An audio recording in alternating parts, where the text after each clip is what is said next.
Hi, welcome to Radio 1 Movies with me, Rhianna. 4 films this week, including Dope, Me and Earl and the Dying Girl, No Escape, and American Ultra with interviews from Jesse Eisenberg and Kristen Stewart. So let's start with that.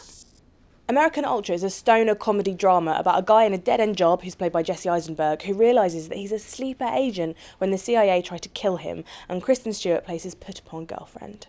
Why are people trying to stab you? I don't know. Shh.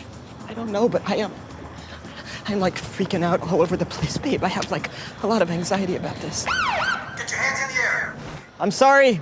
Drop it. The sheer unexpectedness of this is what makes it fun in that violent, kick-ass kind of way. So when I spoke to Jesse Eisenberg and Kristen Stewart, I asked them if they were shocked by the violence in the film. The characters that we play are these kind of reluctant heroes, and they're really sweet pacifists. So the fact that there's violence around them is like shocking to them. So it's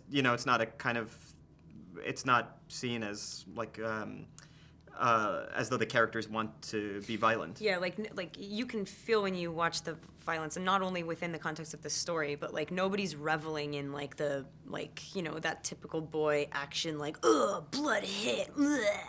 It's not like video gamey. It's like shocking to us, and it should be shocking to the audience because it's like traumatizing us as characters. Yeah, exactly.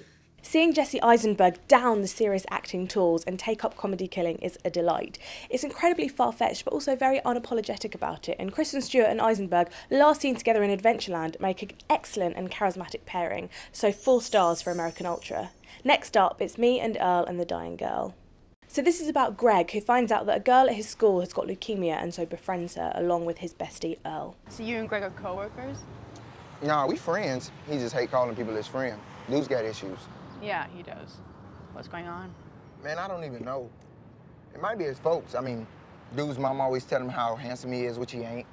So now he think he can't trust anybody close to him. Dude's weird-ass dad don't socialize with anybody except the cat.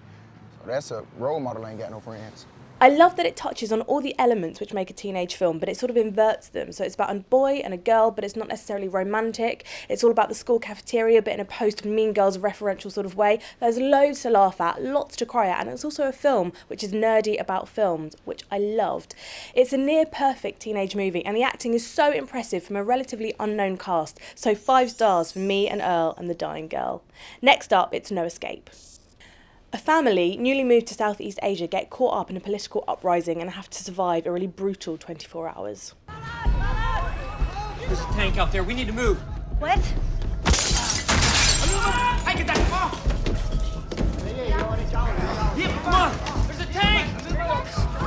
Right here! Here! Go, go! Come on!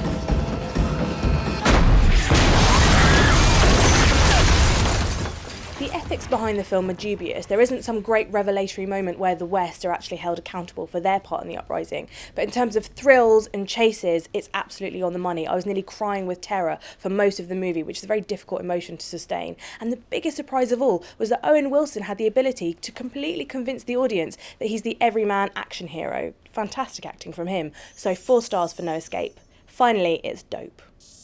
Malcolm is a geek who wants to go to Harvard, but he's stuck in downtown LA full of very tough and beautiful people, and somehow he and 2 of his closest friends get drawn into this drug deal, which shows him a whole new side of life. Excuse my dumb ass sister, man. What up? Are you AJ? No, that's my dad. I need to speak to him. It's about Boys Club. Right. Well, my dad's at his office for like a couple hours, but y'all can hang out here until he gets back if you want. We, you know...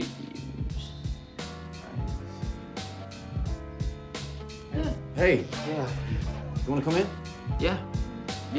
Again, it's a film trying to do something new, which I applaud. It's dissecting a black community, it's quite dark, it's very funny. It loses its way quite badly in the middle, where it tries to become some sort of thriller with lots of twists, but it is largely entertaining with a soundtrack to die for, and I can't wait to see what the lead, Shamik Moore, is going to do next. So 4 stars for Dope. Next week, I'll be reviewing Legend with an interview from Tom Hardy, The Visit, and Maze Runner, The Scorch Trials. So click here to subscribe and catch that then.